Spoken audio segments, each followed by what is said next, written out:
Regarde bien jusqu'à la fin. Ce message pourrait réveiller quelque chose en toi si tu es un vrai Togolaise ou Togolais.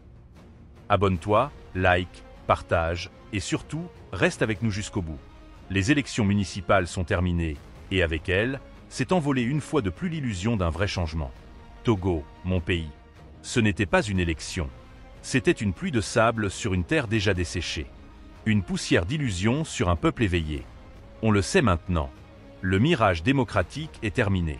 Le pouvoir, lui, continue de se nourrir de nos divisions, de nos colères, de nos rancunes. Stop! Il est temps de briser les querelles inutiles. L'ennemi, ce n'est pas ton frère. Ce n'est pas ta sœur. C'est ce système mafieux, cynique, qui prospère sur notre désunion. Il est temps d'aligner nos forces. De penser au-delà des égos, au-delà des couleurs politiques. De réparer les maillons brisés et de forger une chaîne solide. Une chaîne qui va tirer ce pays hors du gouffre. Rejoins la dynamique. Organise ton quartier. Forme, informe, réveille autour de toi. Deviens une étincelle dans cette grande flamme de la liberté. Ce n'est ni un homme providentiel, ni une élection truquée qui libérera le Togo. C'est toi, moi, nous, ensemble. Abonne-toi si tu crois en ce réveil. Et surtout, ne laisse pas ce message s'éteindre. Bienvenue. Aujourd'hui, on se penche sur un texte qui a fait réagir, une tribune publiée début août 2025 sur togoactualité.com. Le titre est assez évocateur. Togo, sortir des brouillards, bâtir la rupture totale historique. Ouais, un texte signé par un certain Guillaume Collor, qui se présente comme une étincelle dans un coin de l'univers. Assez poétique, non ? Tout à fait. Et ça donne le ton. D'emblée, l'auteur pose un constat, disons, assez sombre du contexte post-électoral. C'est ça. Il écrit, je cite de mémoire, quelque chose comme « Les élections sont passées comme une pluie de sable sur une terre desséchée ». L'image est forte. Très forte. Le mirage démocratique s'est dissipé. Donc l'objectif ici, c'est de décortiquer cet appel assez intense à l'unité, à l'action pour une rupture. Exactement. Et ce qui est intéressant d'emblée, c'est cette lassitude exprimée face aux processus électoraux classiques. Il parle d'urnes piégées, ça montre bien un sentiment, une sorte de désenchantement qui pousse à chercher autre chose. Oui, une exaspération même. Il appelle à cesser les clivages, les rancunes stériles. C'est un appel direct à dépasser les divisions internes. Tout à fait.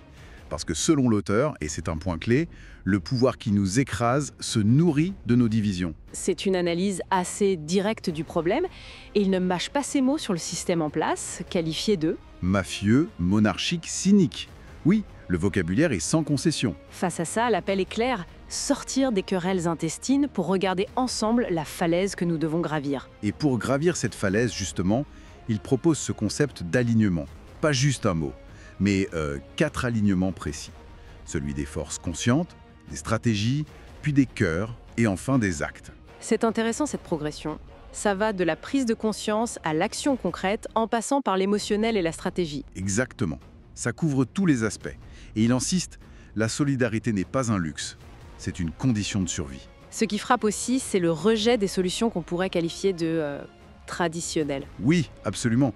Il dit clairement que la bascule historique ne viendra ni des urnes piégées, ni d'un homme providentiel. Donc pas de solution miracle venue d'en haut ou des élections telles qu'elles sont perçues. Alors d'où vient le changement pour lui ? Eh bien, de la résonance collective des consciences éveillées. C'est là qu'intervient cette idée de rupture totale historique. Rupture totale, qu'est-ce que ça implique vraiment, au-delà d'un simple changement de gouvernement ?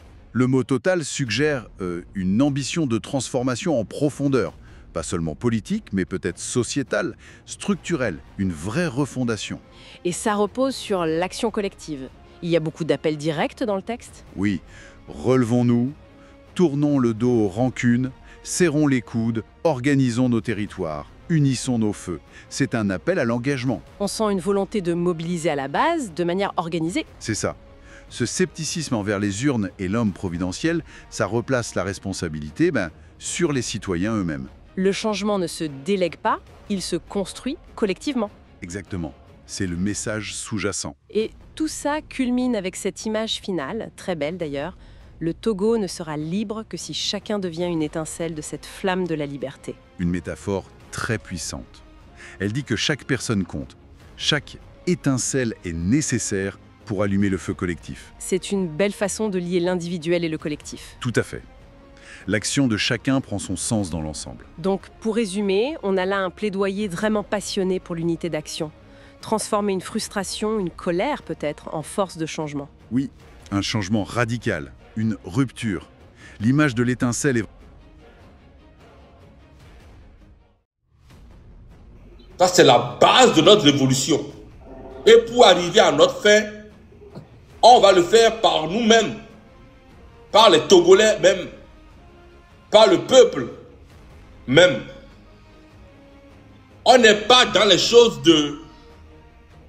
On est contre la France, on est pour la Russie, on est pour avec l'Allemagne. On n'est pas dans ça. Nous ne sommes pas des activistes certains sont sur la Russie, certains sont sur la France. On n'est pas ça. Nous, on est un mouvement qui veut dégager la dictature au Togo et donner un état de droit, un pays prospère à nous tous. Très simple que ça. On n'attaque pas les intérêts de la France pour faire place à l'intérêt d'un autre pays. On n'est pas avec la France, on est contre ceci, on n'a rien à voir dedans. Notre seul problème, c'est Faure Gnassingbé. Et le jour qu'on va le dégager, la révolution s'arrêtera. Un point barre. Donc ces ministres, ces margouillards qui vont sur les chaînes internationales dire que on veut attaquer les ambassades, on veut attaquer ça, c'est pour vous manipuler. C'est pour manipuler l'opinion internationale. Soyez vraiment vigilants. Il y a quelques semaines, eux-mêmes, ils ont dit qu'ils ont banni France 24, TV5, tout ça, du Togo pendant 3 mois. Ça n'a même pas fait 3 mois. Les mêmes personnes disent aussi que c'est la France qui nous envoyait. Que parce que le Faure va rentrer dans l'AES. Donc, on est manipulé par la France. C'est la France qui nous manipule pour déstabiliser le pays. Mais quand comme ils ont vu que ça a échoué, que ça n'a pas marché, là, ils changent de veste. Ces mêmes personnes courent. Maintenant, sur France 24, la télé qu'eux-mêmes, ils ont banni du Togo, ils courent sur France 24 pour aller dire que c'est inacceptable. Comment les gens peuvent dire que d'attaquer les intérêts de la France, d'attaquer l'ambassade de la France. Ils veulent maintenant changer le discours pour faire croire à l'opinion internationale que le M66 veut que la population attaque les ambassades, tout ça au Togo, pour se faire semblant de raison. Donc soyez vigilants. On n'a rien à faire avec les ambassades, avec des pays occidentaux, peu importe, du Canada jusqu'au fond à la Suède, en passant par la France, Allemagne. C'est pas ça notre problème. Notre problème, c'est Faure Gnassingbé et son gouvernement dictatorial. Que ça soit clair, le M66 n'est pas un mouvement d'activistes. On est des blogueurs, des artistes, des simples gens, la population. On s'est mis ensemble pour dégager un régime dictatorial. C'est très simple que ça. Donc c'est très important. Ne soyez pas distraits. Comprenez vraiment la base du M66 pour ne pas faire des amalgames.